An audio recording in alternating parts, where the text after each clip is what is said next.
Hey guys, it's Jordan. Welcome back to my channel. So, today we are in my bedroom, and I never film in here, but I thought it was kind of like perfect for the occasion. So, if you guys have been following my channel lately, you would know that A, my computer is broken. I've not been able to make regular videos.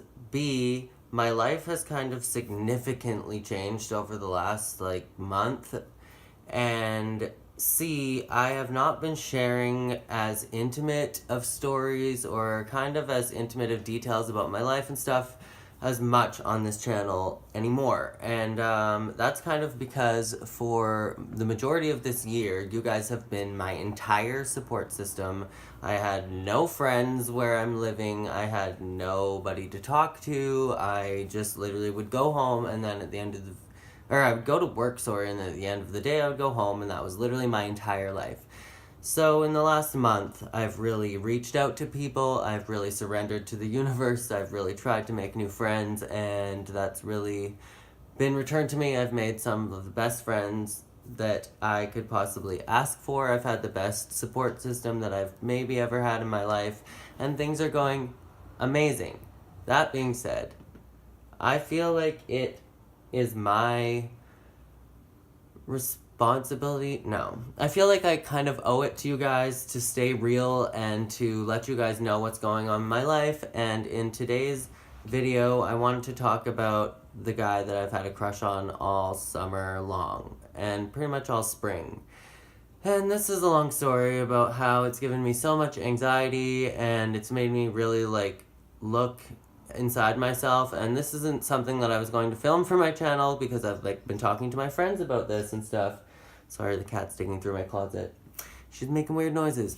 But anyways, I've been talking to my friends about this, and this is the kind of thing I used to share on my YouTube channel with you guys, so I'm going to talk about it here. So basically, there was this guy, and he used to work at the job that I work at before I worked there. He was like a supervisor and whatever.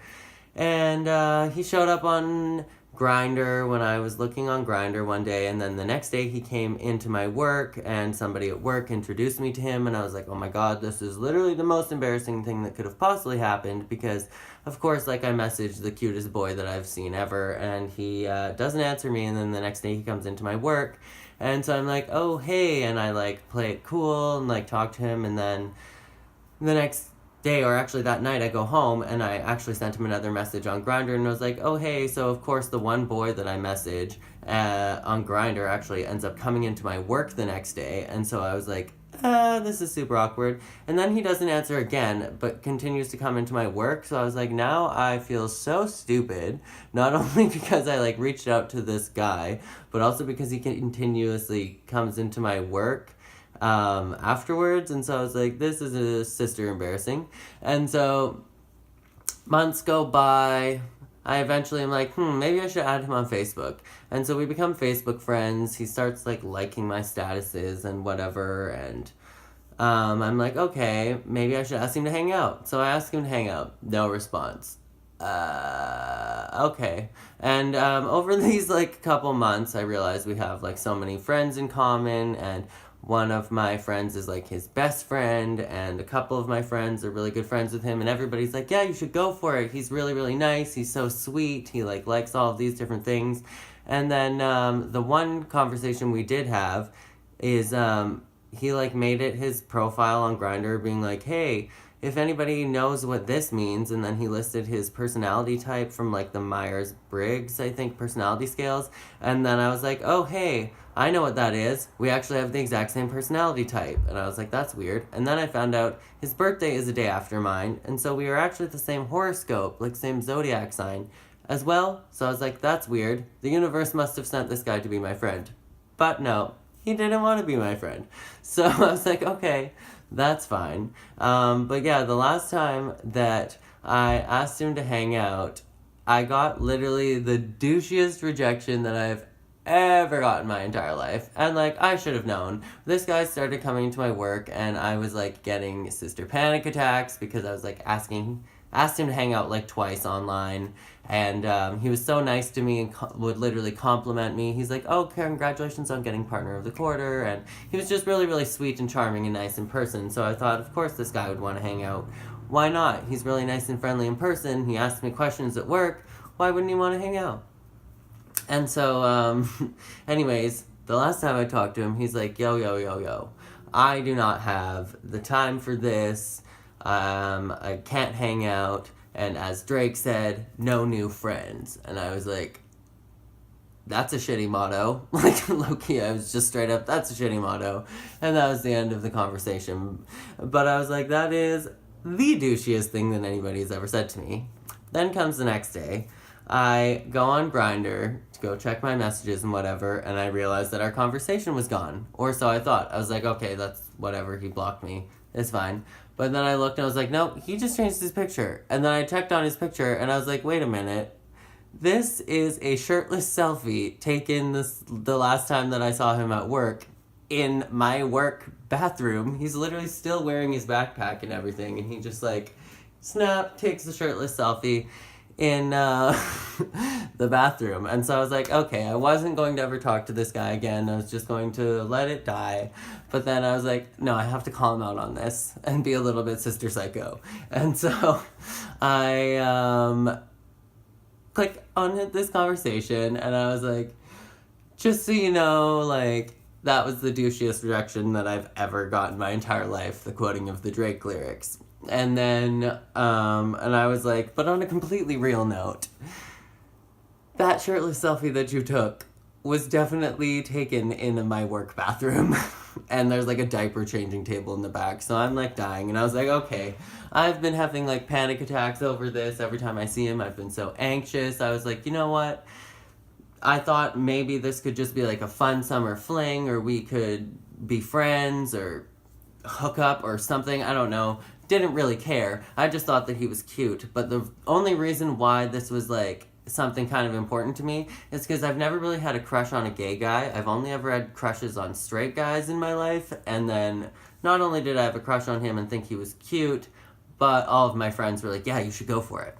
But anyways, so yeah, I got all anxious. It like gave me like this inferiority complex even over the last couple months. And I was like, why is this guy not attracted to me? Am I too ugly? Am I not good enough? Do I not have a career going? Is it because I work at a coffee shop? I don't know. Like, literally everything started running through my head, and I started feeling all of these insecurities that I used to have as, like, a teenager, and I'm like, what the heck is going on? And, basically, that was how I felt, and I'm like, okay, if you're going to be taking shirtless pictures in my work bathroom with a diaper changing table in the background, then girl, we are on an even playing field now. I do not have to be embarrassed. You are not better than me in any way, and I don't know why I was thinking or feeling so insecure about it. But after all, he's a pretty good guy, to be honest. The Drake lyrics, that was kind of like super douche, but I called him out on that, and he's like, you know what, this isn't like a rejection. You just need to like take a moment and breathe. Don't like panic over this kind of thing. But like, and he's like, yeah, drunk me made a lot of dumb decisions or funny decisions the other night, talking about like the changing his shirtless picture to one that he took in the Starbucks bathroom. But in the end, it was funny.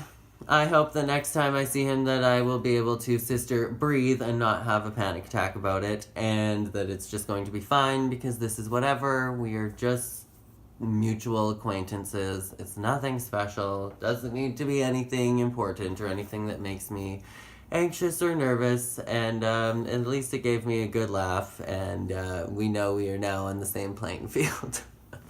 So that was my funny story about my summer crush. And if you're cute and single and you live in Vancouver, hit me up.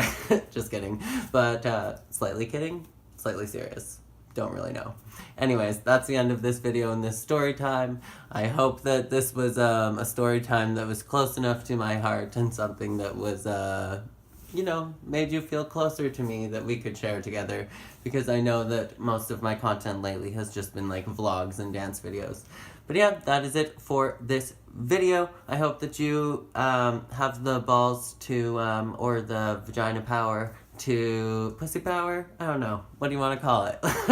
But I hope that you have the courage to ask out your crush or pursue any of your crushes if you have one this summer. Life is too short, and it doesn't matter if you get rejected or not.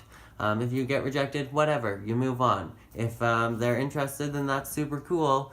You would never have known if you didn't have the courage to just ask. So, yeah, that's it for this video. And as always, I just want to remind you guys to be weird, be wild, and stay sparkly. And I will catch you all in the next video. Peace. Bye. I love you guys.